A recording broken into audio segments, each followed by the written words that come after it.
Does mealtime matter? Especially for dancers, this tool can be helpful in certain scenarios, and that's what we're going to talk about today. I'm Rachel Fine, registered dietitian nutritionist and founder of To The Point Nutrition. A dancer's performance is a direct result of hard work and motivation. So where does food fit into this? There's a lot of myths and a ton of antiquated ideals, and I'm here to dispel those. Hi, I'm Rachel Fine. I'm a registered dietitian nutritionist helping dancers just like you learn how to fuel for performance in the most supportive way possible. Through the process, we learn to dismantle dancer diet culture and build habits that actually last for the long term. Today we're talking about the topic of meal timing because a common challenge that many dancers face is understanding whether or not a flexible eating routine can actually benefit them. And for all dancers, the answer is yes. Consistent eating patterns are fundamental, especially to ensuring nutritional adequacy or that you're eating enough throughout the day. But it's important to also recognize that meal timing should be flexible because we would never want it to teeter into the land of rigid food rules, which can easily happen for many dancers. And that's because even with flexibility built in, meal and snack guidance remains vulnerable to the same perfectionistic qualities that drive disordered eating and extreme rigidity around when to eat, in addition to what to eat, is a product of those messages that come from dancer diet culture. Most commonly are those, and I quote, clean eating patterns, those that glorify whole, minimally processed options, simultaneously demonizing any food that might not fit the bill for what is deemed to be, and I quote, clean or healthy. Now, there's a big difference between supportive meal planning and obsessive meal planning. And my goal today is to teach you what the differences are and how to foster more supportive patterns, especially when building your flexible eating routine. So where do we start?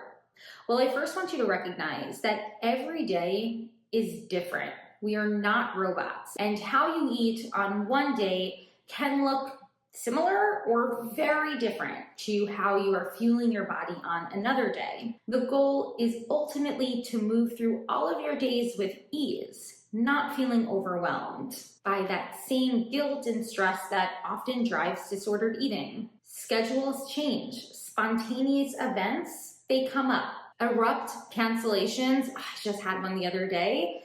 It's part of life.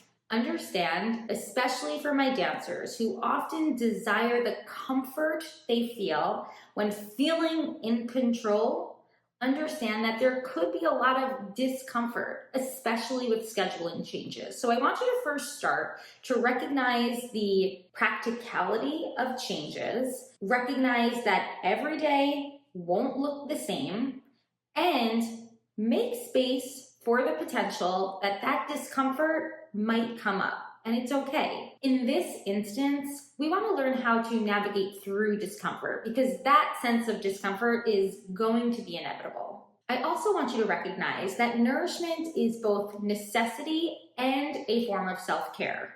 A schedule that becomes uprooted, this isn't a reason to miss a meal or a snack because reliable energy will always be priority for your body. Meals and snacks are a fundamental part of your day, and avoiding long gaps in between your eating experiences is recommended. If an experience might hinder your ability to refuel, to have a meal or a snack at some point in your day, then as best as you can, try to plan ahead. Plan ahead with some emergency snacking. A couple of my favorite examples are trail mix, bars, crackers and cheese, and if you have the time, smoothies or shakes. A registered dietitian nutritionist like myself can help in the process of this planning, especially to ensure that it remains supportive and doesn't become obsessive. We don't want you to fixate, and I quote, on the rights or the wrongs of eating. We want you to recognize and build patterns where you feel energized and satiated throughout your day. This is important because when we deprive our bodies of a sufficient amount of calories to help us get through, we hinder the experience of appetite regulation. That's that ability to both sense and honor your intuitive cues, specifically of hunger, fullness, and even satisfaction. In my work with dancers, within my program, The Healthy Dancer, building this trust is paramount. In fact, we work through a very specific and strategic 6-step framework that helps dancers do exactly that. From dismantling dancer diet culture and making peace with food, that helps us to actually recognize those intuitive cues, to building body confidence, understanding the role of nutrition and performance nutrition. And most importantly, we learn to build sustainable habits that, of course, last a lifetime. Meal and snack guidance, it's a huge part of this process because oftentimes many obstacles impede dancers in their ability to fuel their body. Now realize a lot of these obstacles, they're not always coming from a place of diet culture.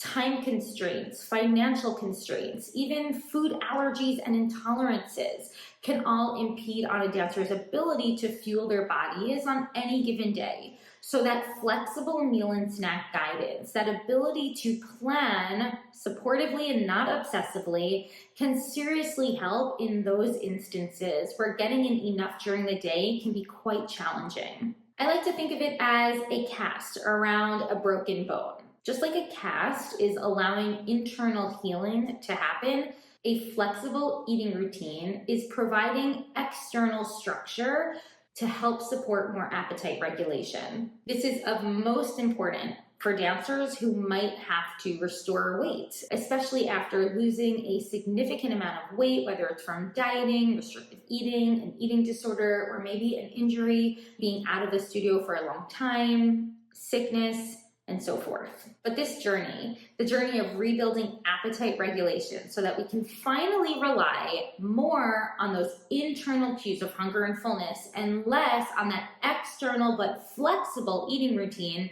it doesn't happen overnight. In fact, this can take weeks, it can take months, I've even seen it take years, especially for dancers who's, as I mentioned, have a lot of obstacles that can naturally impede on their ability to fuel. If you can remember, I spoke about some common ones like time constraints, financial constraints, food allergies.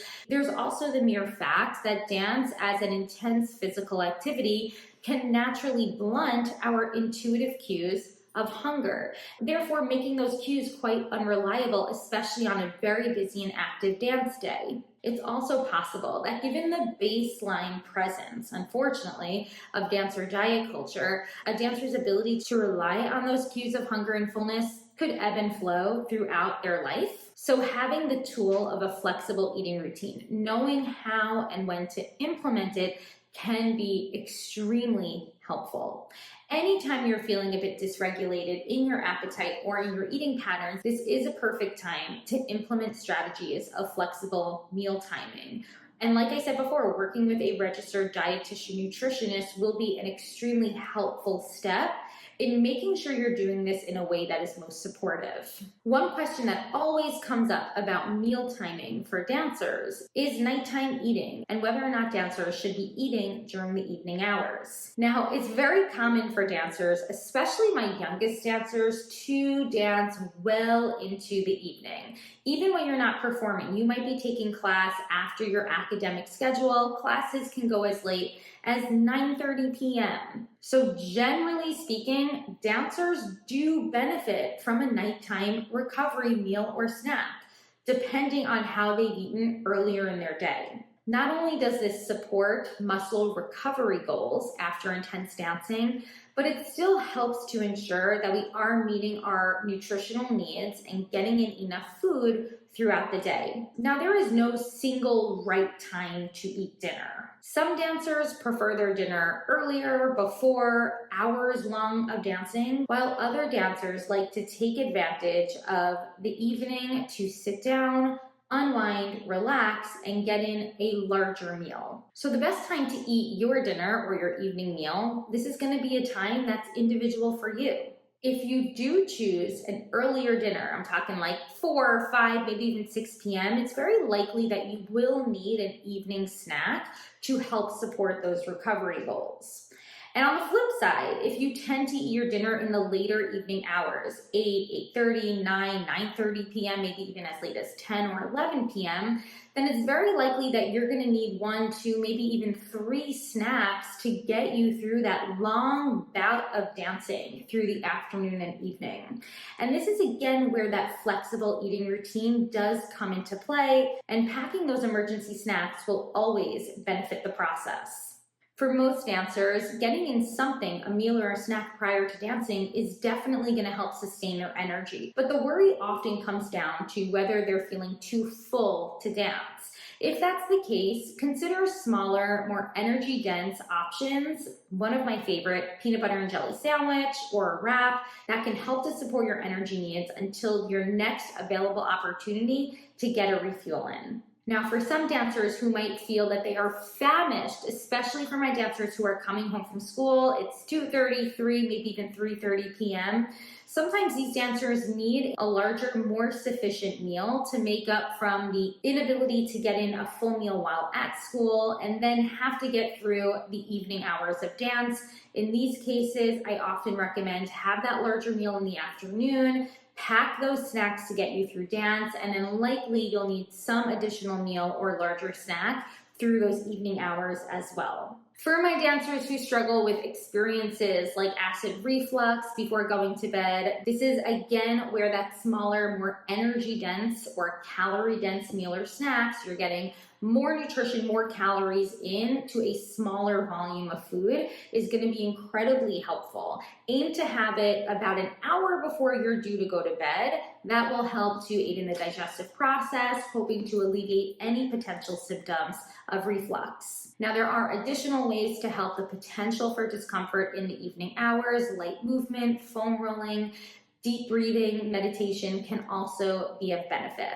I have additional tips on my blog. I want to point you there. I'll share a link in the show notes so that you can learn more about the benefits of flexible meal timing, deciphering this from more obsessive meal planning behaviors, those that we really do want to refrain from, because remember, recognizing that all days are likely to be different is the most practical and supportive way you'll move through your day-to-day while fueling your bodies productively.